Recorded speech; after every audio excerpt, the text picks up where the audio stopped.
세금과 11조를 어떻게 생각하시나요? 오늘 우리는 세금의 순기능과 역기능을 생각해 보겠습니다. 세금은 국민들에게 적지 않은 부담과 고통을 주는 역기능이 있지만 세금이 많이 걷히면 국가 재정이 튼튼하여 많은 공공기관산업, 사회보장사업, 국방사업, 보건사업 등을 다양하게 할 수 있습니다. 오늘날 우리나라가 전 세계가 부러워하는 살기 좋은 선진국 대열에 오른 것은 말없이 착하게 세금을 많이 낸 국민들의 공로라고 할 수 있습니다. 세금은 국가 경제를 운영하는 데 필요한 재원을 조달하는 수단입니다. 세법학자들은 소득이 있는 곳에 세금이 있다고 하지만 통치자들은 국가가 존재하는 한 국민들은 세금을 내야 한다고 주장합니다. 그래서 세금의 종류도 다양하여 국세, 지방세, 직접세, 간접세, 갑근세, 부가가치세, 목적세, 종합토지세, 소비세, 심지어 수도요금, 전기요금, 가스요금, 통신료, 건강보험료, 국민연금 등 조세 법률주의에 입각하여 합법적으로 징수하고 있습니다.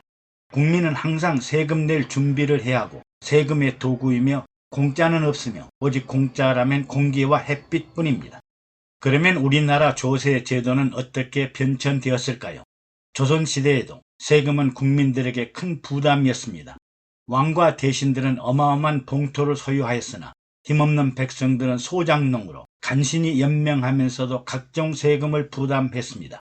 세금 중에 아주 심각한 군병세는 잉태 중인 태아에게까지 부과하자 이에 격분한 어느 시골 농부는 고을 온님 앞에서 낫으로 자신의 음경을 자르고 거세하는 불상사가 있었습니다. 또한 군병세, 농지세, 수리세 등을 과도하게 징수하자 농민들의 반란이 일어났습니다. 특히 동학혁명은 과도한 농지세와 담관 오리들 때문에 발생한 혁명이며 결국 조선은 망하고 일제강점기가 되고 말았습니다. 또 조선 말기에 현대식 신식 군대를 설립하였으나 1년 남짓 급료를 주지 못하였다가 나중에 모래를 섞은 곡식을 지급하면서 대반란이 일어났고 일제는 이를 진압한 후에 군대를 강제 해산하여 조선은 무주공산이 되고 말았습니다.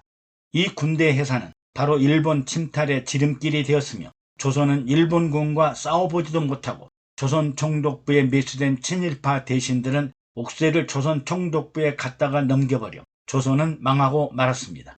세금이 부족하여 국가를 지키는 군대가 해산되고 지킬 힘이 없는 국가는 망하고 말았습니다. 국가의 멸망의 고난과 고통은 고스란히 백성들이 부담했습니다. 일본군과 경찰의 감시 때문에 국내에서 독립운동을 할 수 없었던 애국지사들은 북만주, 상해, 충칭 등을 떠돌며 군대를 양성하고 항일 독립운동을 하였습니다.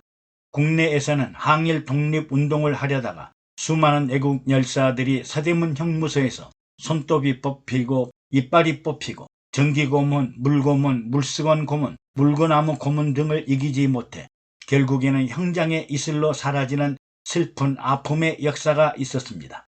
오늘날 정치인들은 동작동 국립현충원을 방문하고 분향하면서 사진 찍고 기념하는 일에 몰두할 것이 아니라 지금이라도 서대문 형무소를 찾아가 얼마나 많은 애국지사들이 순국의 피와 고문을 당했는지 감사하고 분향해야 합니다. 이제 일본은 조선에서 아무런 제한 없이 세금을 강탈해 갔습니다. 많은 식량들과 특산물들을 일본으로 운송하기 위해 도로, 항만, 철도를 건설하여 약탈과 침탈의 목적으로 사용하였습니다. 일본이 조선의 성장과 발전을 위해 건설한 것이 아니라 약탈과 침탈을 목적으로 철도와 항만을 건설했으므로 오해나 착각하시지 마시기 바랍니다. 이제 일제강점기를 떠나 해방이 되자 국가와 정부도 없을 뿐 아니라 운영할 예산이 없었습니다. 세금 징수 대상인 기업이나 공장이 없었고 오직 농지뿐이었습니다. 당시 농지세 수리조합세는 농민들의 공포 대상이었습니다. 이때 갑자기 등장한 밀주 방지와 주류세입니다. 민속 정통주의인 막걸리를 오직 화가 난 양조장에서 생산하게 하고 양조장은 주류세를 납부하도록 하였으며 주류세는 오늘날까지도 상당한 비중을 차지하고 있습니다.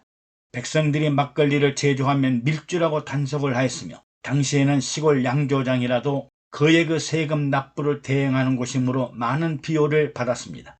다음에 1961년 5월에 들어선 군사정부는 쿠데타, 군사혁명으로 권력은 획득했지만 예산이 없어 아무 일도 못하게 되었습니다. 국가산업개발, 공장 건설, 도로 건설, 항만 건설에 막대한 돈이 필요한데 돈이 없는 정부는 긴급하게 일본과 한일 행정협정을 맺고 일제강점기에 보상을 청구하는 한일 청구권을 졸속으로 행사하였습니다. 그 보상금으로 고속도로, 공장, 항만 등을 건설하였으며 세금의 납부 대상이 토지에서 서서히 공장과 공산품으로 옮겨갔습니다. 그러다 어느 날 갑자기 부가가치세가 실시되었습니다. 모든 공산품에 대해 10% 부가가치 세금을 부과시키므로 자고 일어났더니 모든 물가가 10% 올랐습니다. 당시는 국민들의 저항도 만만치 않아 부가가치세를 내지 않고 어두운 거래를 하는 곳이 많았으나 오늘날에는 부가가치세를 내지 않으면 탈세라는 것을 국민들 스스로 인식하게 되었습니다.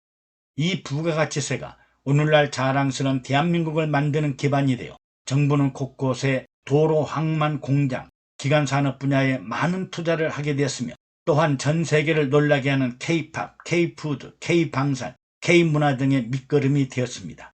최근 정부는 새로운 세금 재원을 발굴했습니다.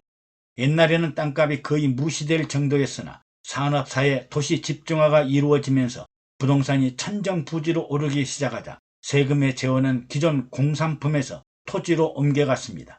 부동산 관련 세금인 종합토지 소유세, 거래세, 양도세, 재산세 등은 큰 금액의 거래가 이루어지는 부동산에 세금을 부과시켰습니다. 요즘 정부는 이 부동산 세금으로 세금 증석이 예상하지 못할 정도로 많이 커졌다고도 합니다. 요즘 많은 국민들이 사업은 안 되는데 세금이 너무 많다고 원망불평하며 과도한 세금 때문에 못 살다고 합니다. 서울에 살던 어떤 부인이 집을 팔고 부천으로 이사를 갔습니다. 서울로 이사온 아주머니가 한평생 처음으로 서울에 집을 샀는데 세금이 이만저만이 아니라고 불평을 하자 부천으로 이사한 아주머니가 부동산 가격 오르는 것은 생각하지 않고 세금 내는 것만 생각하시나요? 당신은 세금을 낼 만한 부동산을 소유하고 있잖아요. 아니면 나처럼 비싼 부동산을 매각하고 가격이 훨씬 저렴한 이성도시 지역으로 이사를 하세요 하더랍니다. 이제 성경적인 관점에서 세금을 알아보겠습니다. 먼저 토지의 주인은 하나님이십니다. 토지를 영영히 팔지 말 것은 토지는 다 내 것입니다. 너희는 나그네요 우구하는 자로서 나와 함께 있느니라. 토지는 하나님의 것으로 매매하거나 소유할 수 없으며 사유재산으로 인정하는 것은 하나님 뜻에 어긋나는 일입니다. 토지의 사유재산 제도가 인정하게 된 것은 최근 독일의 바이마르 헌법에 기초를 두고 있으며 부동산 문제로 온갖 빈부의 격차가 증가하고 사회적인 불평등과 갈등 충돌이 발생했습니다. 만약 누가 토지는 국가 소유다, 하나님의 소유다 하면 공산주의 빨갱이라고 난리가 날 것입니다.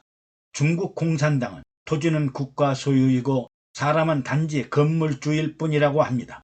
그러므로 하나님의 소유인 토지를 마치 내 것처럼 여기는 사람들, 특히 창조주 밑에 건물주, 천당 밑에 분당이라고 자랑하는 사람들을 보면 자조적인 생각이 들기도 합니다. 다음은 국가와 세금입니다. 이스라엘 백성들이 우리도 다른 나라와 같이 우리를 대신하여 싸워줄 왕이 필요하다고 하면서 우리에게 왕을 세워 우리를 다스리게 하소서, 우리에게 왕을 주어 우리를 다스리게 하라고 합니다. 사무엘이 이를 기뻐하지 아니하고 하나님께 기도하자 백성이 내게 한 말을 다 들으라. 그들이 나를 버림이 아니요 나를 버려 자기들의 왕이 되지 못하게 하려 함이니라고 하십니다. 이에 사무엘이 백성들에게 국가의 왕을 세우려면 너희 어린 아들들은 군인과 농부로 강제 공역을 제공해야 하고 너희 딸들은 왕을 위해 향신료와 빵을 굽고 음식을 만드는 하녀가 될 것이요 국가와 왕에게 소산물의 10분의 1을 납부하게 될 것이라고 합니다. 그러나 현실의 눈이 어두운 백성들은 하나님은 생각하지 않고 그저 왕을 달라고 주장하였으니 자신들이 부담할 책임과 의무는 생각하지 않고 그들이 왕으로부터 누릴 특권만을 생각한 것입니다. 다음은 예수님께서 가이사의 것은 가이사에게, 하나님의 것은 하나님에게 드리라고 하고 세금은 시저에게, 시일조는 하나님에게 드리라고 합니다. 당시 로마의 압제하에 있던 이스라엘은 로마로부터 징수하는 세금 때문에 너무 힘들었으며 성전의 11조는 내지 못하더라도 로마 정부의 세금은 바쳐야 했습니다. 이때 유대인들은 예수님을 시험하려고 우리가 가이사에게 세금을 바치는 것이 가하니까 하고 질문했습니다. 가이사에게 세금을 내지 않아도 된다고 하면 로마 황제를 거역한다고 할 것이요. 세금을 내라고 하면 백성들은 로마 성전 2군데에 세금을 내는 것은 불합리하다고 할 것입니다. 이에 예수님은 어찌하여 나를 시험하려 하느냐, 데나리온 하나를 가져와 보라 하시고 이 동전 속의 화상과 이 글이 누구의 것이냐고 하자 가이사의 것이니이다 라고 합니다. 이에 예수님은 가이사의 것은 가이사에게, 하나님의 것은 하나님에게 바치라고 하셨습니다. 어떤 분들은 옛날에는 11조를 냈으나 지금은 11조를 내지 않아도 된다고 하고, 어떤 이는 현재도 11조를 내는 것은 이중 부담을 가짐으로 불합리하다고 주장하기도 합니다.